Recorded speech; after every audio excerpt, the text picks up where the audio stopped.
everyone, my name is Steve Samuel from Design Visionaries, and today I'd like to tell you some really cool little techniques that are involved with creating geometry like shown here. This is the 2506 version of NX, and as you can see, it's really kind of nice with its shadows, its shades. It's a shaded image has some really nice kind of shading that they've added to it. But I wanted to go through this model and show how it was done, because there's some nice little techniques that I'd like to highlight. So as you can see, I'm using the current feature tab, and I wanted to show you the different things that I've done. So the very first thing I did was create a sketch, and that sketch was concentric circles that I made, and I put in a line segment, and I patterned the line segment. You can pattern entities within a sketch. That's a very nice thing. The next thing I did is I created a sketch below with a studio spline. This studio spline has a tangency or a G1 relationship with the line segment. And then I just took that portion of it and I revolved it to make a nice little shape. The next thing I did was project that sketch down on that revolved shape and do a divide face. So the divide face ensures that each one of these little cells is its own little face.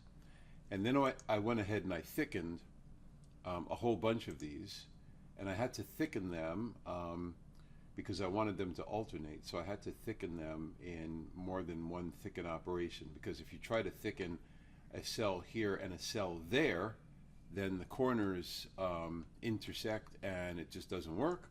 So I had to do it in 2 or 3 goes, actually a number of goes.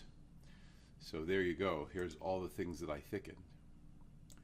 So now the last thicken was the thickening of this interior sheet body, and I thickened it just a little bit more, or I guess I thickened it so that it would overlap all these little medallions, if you want to call them medallions.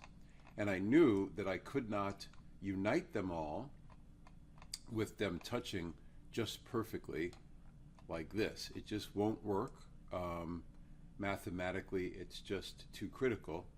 So what I did was I offset region a number of these medallions so that they would overlap just so slightly. The unite that I used, this initial one worked just fine, but when I tried to unite everything, it wouldn't work because the corners are too close together, and mathematically it becomes a very interesting kind of indeterminate situation. So then I did an offset region. Now the offset region was just ever so slightly to make sure that this little overlap was here, and the offset region that I did was an offset region. I'll show you. If I go to offset and you say adjacent faces, so I selected adjacent faces, and then when I selected the top face of these medallions, all the faces offset in such a way that they would make a nice little interference. And in many cases, when you're doing unites, you have to think about what's going to interfere just perfectly. So there you go. So I did offset region, and then I was able to unite everything. And then let's just get rid of this sketch. Control W. I'll get rid of the sketch. I'll take it away. Not get rid of it, but hide it. Hide all the sketches, hide all the curves. Okay, and then I wanted to fillet all these interior corners, and that's when the edge blend with predicted edges was so powerful. So here's what it looks like all blended. But as you can see, if I turn the model back and I go to do the blending, edge blend, and I select one of these interior edges, then NX is very smart these days, and it will do the predicted edges. See, you could see what it's predicting. So right here, I'd want to select all the little edges that I want. This one, And if I select this one, then NX is smart enough to go ahead and select all of those. If it's not smart enough, then you can go to the sensitivity. So if you open this little doodad up and you increase the sensitivity, what you'll see invariably is more edges get selected or less. So there you go. Let's see. Let's turn that down, turn it up.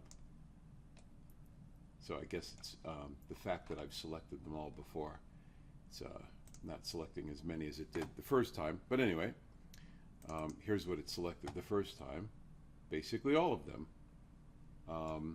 And so the blend went in. All the blending was done. And in the end, I've got this beautiful shape. In order to get the interior, these selected faces white, I did a Control J and I filtered for faces like this, and then I laboriously just selected all the faces that I wanted to be a different color like that. So that was the final little tedious portion of this model. So there you go. You've got, oh, let me get rid of the sheet body. Control W, get rid of the sheet body. So there you have a nice form. I think it's really important to practice creating interesting shapes that you might just come up with, because then you get into a production setting and suddenly someone asks you to do something similar and you've already done something like it. So these techniques are powerful. NX is a fantastic tool, and I hope you've enjoyed this video and others. Please like and subscribe if you can, and I will see you on the next video. Thank you.